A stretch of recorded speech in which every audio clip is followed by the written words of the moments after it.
दोस्तों नमस्कार। मैं आपका वास्तु कंसल्टेंट ब्रजेश इंजीनियर।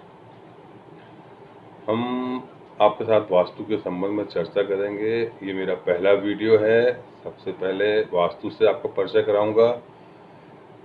लोगों को ये दिमाग में रहता है क्या वास्तु किसी धर्म विशेष से संबंधित ज्ञान है? तो वास्तु कोई धर्म से संबंधित ज्ञान नहीं है। ये मानव जाति के लिए, उसकी सुख समृद्धि के लिए, उसकी भलाई के लिए वास्तु शिल्प कला, आर्किटेक्चर का ही एक रूप है जो हमारे पुराने वेदों से, पुराने साहित्यों से, पुरानी खोजों से, पुराने ऋषियों के अनुभव से लिया गया है। इसका किसी जाति विशेष से कुछ संबंध नहीं है। और अभी बात दिमाग में आती है कि हम किराएदार हैं, मकान मालिक दूसरा है, इसका प्रभाव मकान मालिक पर पड़ेगा या किराएदार पर पड़ेगा, या मकान मालिक साथ में रहता है और हम किराएदार हैं, हम भी साथ में रहते हैं। तो मित्रों, वास्तु का प्रभाव भवन, वास्तु माने भवन का वास्तु, तो भवन में एक ऊर्जा क्षेत्र बना हुआ है। वो ऊर्जा क्षेत्र उस पर रहने वाले पर प्रभाव डालेगा। वह किराएदार है या मकान मालिक है, इट डजेंट मैटर। वास्तु अनुरूप बना हुआ भवन पॉजिटिव ऊर्जा से ओतप्रोत है। वहाँ सुख समृद्धि है, मानसिक शांति है। तो कहने का तात्पर्य है कि भवन की ऊर्जा उस पर रहने वाले पर प्रभाव डालती है। वह किराएदार है या मकान मालिक है, ये बात मायने नहीं रखती। आप कैसे जानेंगे कौन सा भवन का वास्तु अच्छा है या इसका वास्तु खराब है? तो एक वास्तुशास्त्री तो आपको बता देगा कि इसका वास्तु में ये कुछ गलतियां हुई हैं या ये गलती कुछ ज़्यादा ही प्रभाव डालेगी या इस गलती से कुछ खास प्रभाव नहीं पड़ना है। आपको जानने के लिए सीधा सा है, अगर आप सुखी हैं और खुश हैं, स्वस्थ हैं और आप महसूस करते हैं कि मैं अपनी मेहनत का पूरा पारिश्रमिक पा जाता हूँ और मुझे अपनी मेहनत की पूरी कमाई मिल जाती है, घर में बरकत है, सुख है, स्वास्थ्य है, शांति है, क्लेश नहीं है, झगड़े नहीं है, तो डेफिनेट आपके घर का वास्तु अच्छा है। अगर इन सब के अलावा कुछ उल्टा हो रहा है, आप जो मेहनत करते हैं उसका आपको पर्याप्त फल नहीं मिलता है, पूरा पारिश्रमिक आपको नहीं मिलता है, कुछ पड़ोसियों से अनबन रहती है, व्यापार में कुछ उथल पुथल है, जो आप कमाते हैं उसमें बरकत नहीं है, बचता नहीं है, कुछ बीमारियां हैं, ये सब कुछ जो परेशानियां मानव जीवन में उथल पुथल हैं, ये संकेत देती हैं कि संभवतः कुछ वास्तु की समस्याएं हैं आपके परिसर में, जहां आप कुछ समय व्यतीत करते हैं। भवन जहां आप रहते हैं उसकी ऊर्जा आपको लगातार प्रभावित करती है। Cosmic rays, positive energy, negative energy, वो सब आपको प्रभावित करती हैं। किसी भवन में पॉजिटिव एनर्जी अगर नेगेटिव एनर्जी को ओवरराइड करती है, मतलब वह क्षेत्र पॉजिटिव एनर्जी से भरपूर है, वो आपको सुखदायी होगा, फलदायी होगा। अगर नेगेटिव एनर्जी वहाँ ज़्यादा हैं, त्रुटियाँ ज़्यादा हैं, तो नेगेटिविटी वहाँ बढ़ जाएगी और वो आपको परेशान करेगी। वो भवन वास्तु अनुरूप नहीं है, उसमें कुछ सुधार की आवश्यकताएं हैं। तो क्या भवन जिसको हम कह रहे हैं वो सभी दोषों को निकाला जा सकता है? दोस्तों, वास्तु अनुरूप तो बहुत बारीक विज्ञान है और बहुत जटिल विज्ञान है, तो सभी दोषों को निकालना भी संभव नहीं है। तो कुछ आपके हाथ में कुछ चीजें नहीं है, वो आप नहीं कर सकते। आज के परिवेश में आपने एक प्लाट खरीदा, वो किस मुखी है? दक्षिण मुखी है, पश्चिम मुखी है, पूर्व मुखी है, उत्तर मुखी है, नैऋत्य है, ईशान है, वायव्य है, आग्नेय है, तो सब चीजें आपके हाथ में नहीं है। पड़ोस में मकान बना हुआ है, प्लाट तिरछा है, सामने नदी है, नाला है, पेड़ हैं, पीछे भी कुछ इस तरह हैं, तो सब परिस्थितियाँ आपके हाथ में नहीं है। मकान हमने एक सेकेंड हैंड लिया है, ओनर उसमें हम हैं, आधे पोर्शन में किराएदार रह रहा है, तो ये सब चीज़ें सब आपके हाथ में नहीं है। ओवरऑल आपको ये देखना है कि मुख्य दोषों को दूर किया जाए जो ज़्यादा प्रभाव डाल रहे हैं। ये स्थिति खड़ी की जाए कि पॉजिटिव एनर्जी का वहाँ पे बाहुल्य रहे और वो आपको धनात्मक ऊर्जा मिले और नेगेटिविटी वहाँ की कम हो जाए। इतना आपको ओवरराइड करना है पॉजिटिव एनर्जी को, तो वो आप बोलेंगे कि हमारा वास्तु अनुरूप भवन है। क्या वास्तु रिहायशी भवन में देखना है या व्यावसायिक परिसर में भी वास्तु देखना है? क्या औद्योगिक परिक्षेत्र में वास्तु देखना है?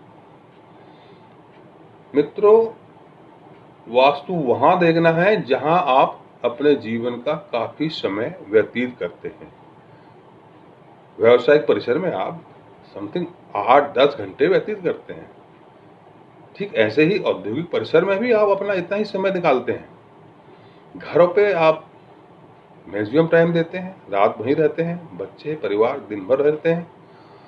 तो जिस जगह पे आप रहेंगे उसकी ऊर्जा आपको प्रभावित करेगी, चाहे वह औद्योगिक परिसर है, व्यावसायिक परिसर है, रिहायशी परिसर है। जिस भवन में, जिस परिसर में आप रह रहे हैं, उसका प्रभाव क्षेत्र, उसकी ऊर्जा आपको प्रभावित करेगी। तो ये सभी प्रकार के भवन जिसमें आप समय व्यतीत करते हैं, रहते हैं, उसकी ऊर्जा आप ग्रहण करते हैं, उस सब का वास्तु आपको प्रभावित करता है। उन सब में वास्तु आपको देखना है। अभी वास्तु के विचार कब करना चाहिए?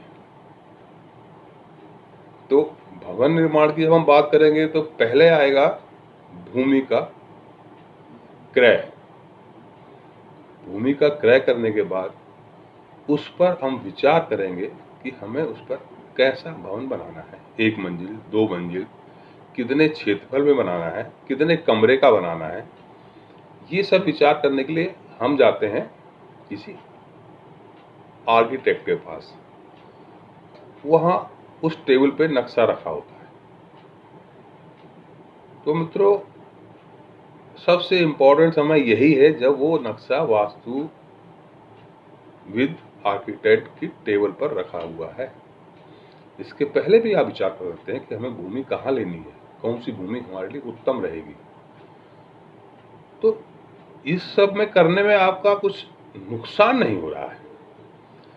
आप भवन का जो फ्रंट एलिवेशन चाहते हैं, जो सामने का भवन का चेहरा आप चाह रहे हैं, कमरों की जो व्यवस्था है आप चाह रहे हैं, 2 bedroom, 3 bedroom, 3 BHK, 2 BHK, single BHK, जैसा भी आप चाह रहे हैं वैसा ही भवन का निर्माण होगा आपकी इच्छा के अनुरूप।